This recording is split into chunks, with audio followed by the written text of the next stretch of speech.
Well guys, today we are going to prove that the trajectory of an object thrown at certain angle with the horizontal is a parabola. అంటే ఇక్కడ ఫిగర్లో చూడండి, హారిజంటల్తో some angle made చేస్తూ ఒక ఆబ్జెక్ట్ని మనం throw చేసామంటే so అది వెళ్ళే path ఏదైతే ఉందో అది పారాబోలా అని ప్రూవ్ చేయటమే ఇవాళ ఈ concept. So for this we need to draw this diagram. So ఇంటర్మీడియట్లో మోషన్ ఇన్ ఏ ప్లేన్ లెసన్కి సంబంధించి this is the very very very important topic.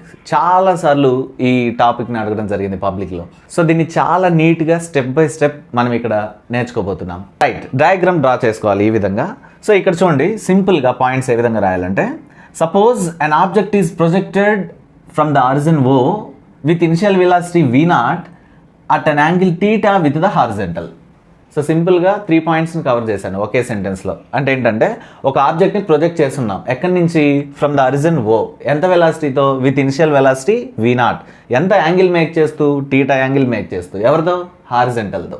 So హారిజంటల్తో theta angle make చేసే విధంగా ఇనిషియల్ వెలాసిటీ V0తో ఆరిజిన్ O అనే point నుంచి మనం ఒక ఆబ్జెక్ట్ని project చేస్తున్నాం, విసిరేస్తున్నాం. So sentence ఎలా రాయాలి? Suppose an object is projected from the origin O with initial velocity V0 at an angle theta with the horizontal.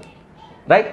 Now you can clearly see here initial velocity V0 is divided into two rectangular components. One is V0 cos theta along the horizontal, another one is V0 sin theta along the vertical. So ఇక్కడ initial velocity V0 అనేది two rectangular components గా విడిపోయింది.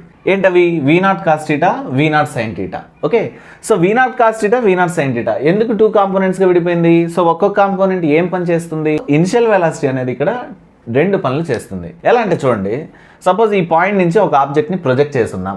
Okay, so ఇలా మనం ఏదైనా ఒక ఆబ్జెక్ట్ని throw చేసినప్పుడు అది సమ్ హైట్ వెళ్తుంది ఫస్ట్, రైట్? సో హైట్ వెళ్ళడానికి ఇక్కడ నీకు ఉపయోగపడే వెలాసిటీ ఏదైతే ఉందో అది V0 sin theta. Okay, so height వెళ్తూ హారిజంటల్గా కూడా అది ట్రావెల్ చేయాలి, అవునా? సో హారిజంటల్ డిస్టెన్స్ కూడా ట్రావెల్ చేయాలి. సో ఇలా, సో ముందుకు కూడా వెళ్ళాలి కాబట్టి ఇలా ముందుకు హారిజంటల్లో వెలాసిటీ ఉపయోగపడేది ఏదైతే ఉందో దాన్ని మనం V0 cos theta గా రిప్రజెంట్ చేసుకున్నాం. సో వర్టికల్లో మనకి ఉండే వెలాసిటీ V0 sin theta, హారిజంటల్గా ఉండే velocity V0 cos theta. So ఈ రకంగా ఇనిషియల్ వెలాసిటీ V0 అనేది టూ కాంపోనెంట్స్గా రిజాల్వ్ అయింది. ఇప్పటికి మనం 2 పాయింట్స్ చెప్పుకున్నాం. ఫస్ట్ పాయింట్ ఏంటంటే, let an object is projected from the origin O with an initial velocity V0 at an angle theta with the horizontal. The second one is the initial velocity V0 is resolved into two rectangular components. V0 cos theta is along the horizontal direction, V0 sin theta is along the vertical direction. In this way 2 points మనం చెప్పుకున్నాం. Okay, right. So case by case చూద్దాం.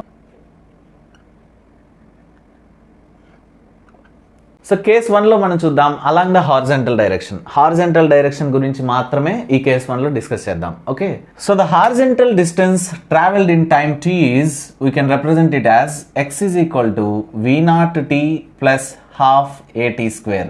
Well known formula, right? So ఈ formula మన అందరికీ తెలుసు, kinematic రిలేషన్స్లో వస్తుంది. Motion in a straight line ముందు లెసన్లో కూడా ఈ ఫార్ములాని మనం యూజ్ చేస్తున్నాం. సో ఈ ఫార్ములా ఎలా వచ్చిందో కూడా డిరైవ్ చేస్తున్నాం. So x is equal to V0t plus ½ at². So ఇక్కడ ఏంటంటే వాల్యూస్ని సబ్స్టిట్యూట్ చేయాలి. ఫిగర్ నుంచి వీటికి వాల్యూస్ రాసుకుందాం. సో ఇక్కడ చూడండి, సపోజ్ ఇక్కడ V0 అంటే ఏముంది?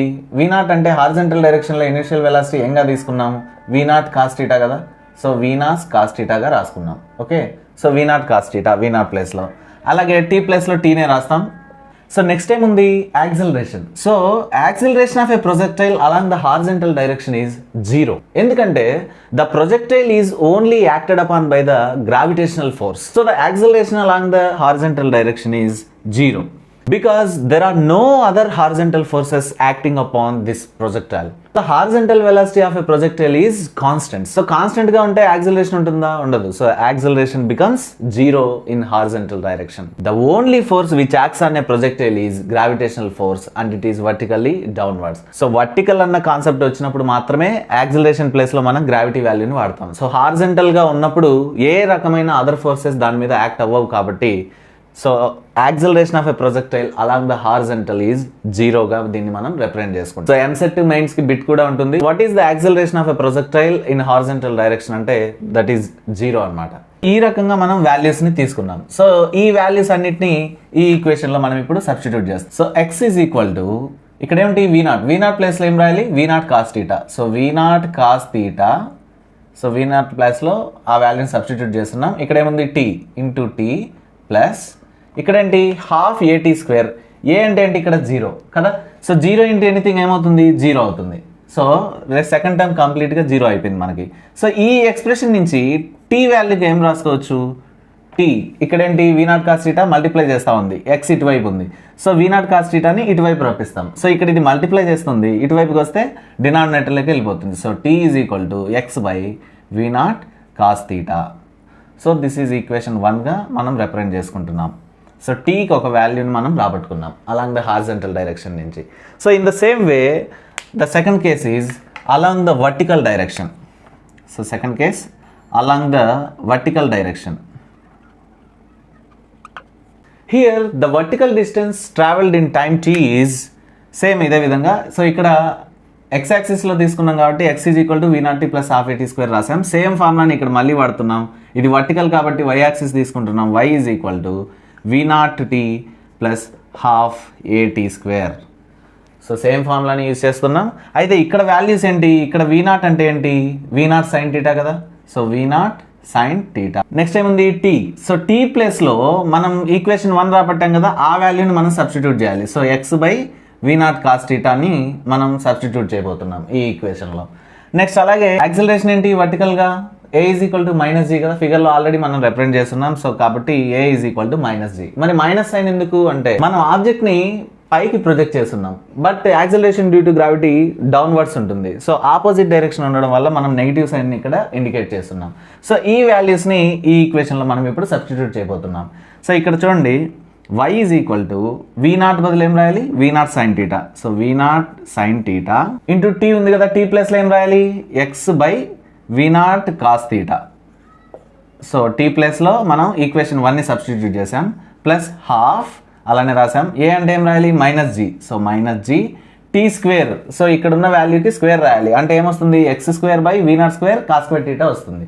సో అదే వాల్యూని ఇక్కడ రాస్తున్నాం. So X square by V0 square into cos square θ. So దాన్ని స్క్వేర్ చేస్తున్నాం. సో ఇప్పుడు ఏమవుతుంది చూడండి. So here V0 cancel, sine θ by cos θ ఏమవుతుంది, tan θ అవుతుంది. సో tan θ ఇక్కడ ఏం మిగిలింది ఎక్స్, tan θ ఇంటూ ఎక్స్. ఇక్కడ ఏంటి మైనస్ ఉంది కదా, సో మైనస్ని ముందు రాసేస్తున్నాం. మైనస్ ఇక్కడ ఏముంది జీ బై ఇక్కడ 2 ఉంది కదా, 2 V0 square cos square θ, V0 square cos square θ. ఇక్కడ ఏముంది X square. Okay, so it is in the form of y is equal to ax minus bx square. This represents what, this is the parabolic equation. Hence we can say that the trajectory of an object thrown at certain angle with the horizontal is parabola. Here a is equal to, a అంటే ఏంటి, figure నుంచి మనం ఏం రాసుకోవచ్చు, a అంటే చూడండి, a అంటే ఏంటి ఇక్కడ tan θ. So here a is equal to tan θ. అలాగే b is equal to, b ప్లస్లో ఏముంది పైన ఈక్వేషన్లో, b ప్లస్లో ఏముంది g by 2V0 square, g by 2V0 square cos square θ. So ఈ రకంగా మనకి ఏబి వాల్యూస్ అనేవి ఇక్కడ వచ్చాయన్నమాట. So y is equal to A X minus B X square. మీకు ఆల్రెడీ మ్యాథమెటిక్స్లో కూడా పారాబోలా స్టార్ట్ అయింటే ఈ ఈక్వేషన్ మీకు తెలిసే ఉంటుంది. So this is the parabolic equation, మనం చేసుకుంటూ వచ్చాం. సో అది పారాబోలిక్ ఈక్వేషన్ని రిప్రజెంట్ చేసింది కాబట్టి మనం క్లియర్గా చెప్పొచ్చు, the projection of a particle represents the parabolic path. The trajectory of a projectile is a parabola. చాలా సింపుల్గా ఈ కాన్సెప్ట్ మనం ఎక్స్ప్లెయిన్ చేస్తున్నాం. వాడు ఇచ్చిన కండిషన్స్తో మనం ఒక డయాగ్రామ్ని వేసుకున్నాం. సో V0 అనేది 2 కాంపోనెంట్స్గా విడిపోయింది, along the horizontal V0 cos θ, vertical వచ్చేసి V0 sin θ. రెండు కేసెస్లో కూడా సేమ్ ఫార్ములానే యూజ్ చేసాం, X is equal to V0 t plus half ఏటీ స్క్వేర్. ఈ వాల్యూస్ని అన్నిటి ఈ ఈక్వేషన్లో సబ్స్టిట్యూట్ చేసి టీకి సంబంధించి ఒక ఎక్స్ప్రెషన్ని రాబట్టుకున్నాం, దాన్ని మనం ఈక్వేషన్ 1 అనుకున్నాం. సెకండ్ వర్టికల్ డైరెక్షన్ కేసు తీసుకున్నప్పుడు మళ్ళీ సేమ్ ఫార్ములానే వాడాం. ఈక్వేషన్ 1కి సంబంధించిన టీ వాల్యూని కూడా ఈ ఈక్వేషన్లో సబ్స్టిట్యూట్ చేయడం జరిగింది. సో సింపుల్గా అలా సబ్స్టిట్యూట్ చేసి మనం ఈ ఫార్ములాకి తీసుకుని వచ్చాం, y is equal to ax minus bx square. This represents the parabolic equation. Hence we can say that the trajectory of a projectile is a parabola. So this is the class for today. For any doubts use the comment section. Thank you.